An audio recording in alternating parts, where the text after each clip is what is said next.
Un mot des tests de dépistage. On a beaucoup plus de tests de dépistage aujourd'hui en France, mais est-ce qu'ils sont fiables? Est-ce que la fiabilité scientifique de ces tests est imparable? Vous savez, en médecine, c'est rare que les choses soient oui-non. Hein.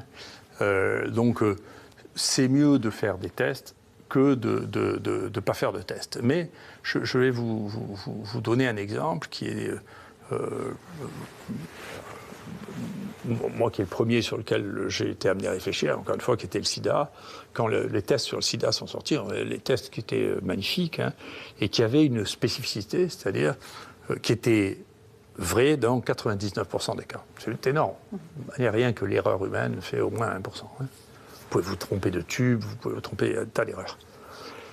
Et donc 99%, et donc quand moi je m'envoyais en consultation, les patients qui avaient été détectés au centre de transfusion sanguine comme étant positifs, et donc ils trouvaient 1% de positifs, et à l'époque, la prévalence, le nombre de cas vraiment positifs, c'était de 1 pour 1000.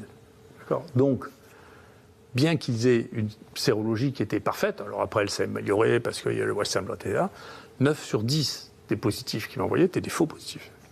Et c'est la même chose pour le Covid? Non, pour le Covid, on a 20% de faux positifs. On a 1 sur 5 qui est un faux positif. Ouais. C'est quand même assez important. Comme chez Ça veut dire qu'il faut les vérifier. Voilà, il faut les vérifier. En particulier parce que nous, on sait que même si la machine vous répond que c'est positif, de temps en temps, c'est pas possible que ce soit positif. Vous voyez, c'est-à-dire à partir d'une certaine dilution, la machine vous répond toutes les dilutions.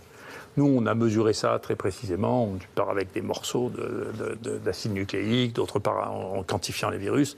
On sait qu'au-delà d'une certaine dilution, c'est pas vrai.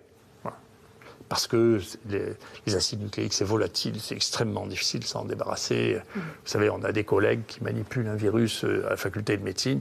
Ils se sont rendus compte qu'ils avaient des faux positifs ici, alors qu'ils n'ont jamais manipulé les virus, parce que ça se colle sur les cheveux, les vêtements.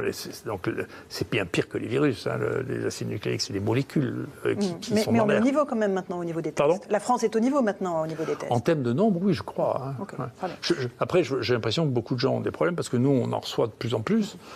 Parce que les gens n'arrivent plus à assumer, parce que du coup, je pense là aussi, je pense qu'il faut un peu rassurer la population, parce que les gens voudraient se faire, on ne va pas pouvoir tester 65 millions de gens une fois par semaine, on ne peut pas le faire. Donc, il faut se calmer, hein. Donc il faut revenir, c'est pas pire que la grippe, il ne faut pas s'affoler, si on n'a pas de signe, il ne va rien vous arriver, les jeunes... je ne sais pas ce qu'il faut faire pour tuer les jeunes, mais enfin, il faut faire vraiment un truc exceptionnel. Donc, il faut se calmer, il ne faut pas se disputer parce qu'il y en a un qui n'a pas de masque, il ne faut pas commencer à se battre parce que on va bientôt avoir des meurtres. Parce que les gens il faut se calmer, il faut se calmer. C'est une maladie virale comme une autre actuellement. En plus, encore une fois, qu'est-ce que vous voulez de plus? Nous, les 1000 derniers cas, aujourd'hui, on a encore un peu plus qu'hier, donc on a 1100, donc 1000 premiers cas.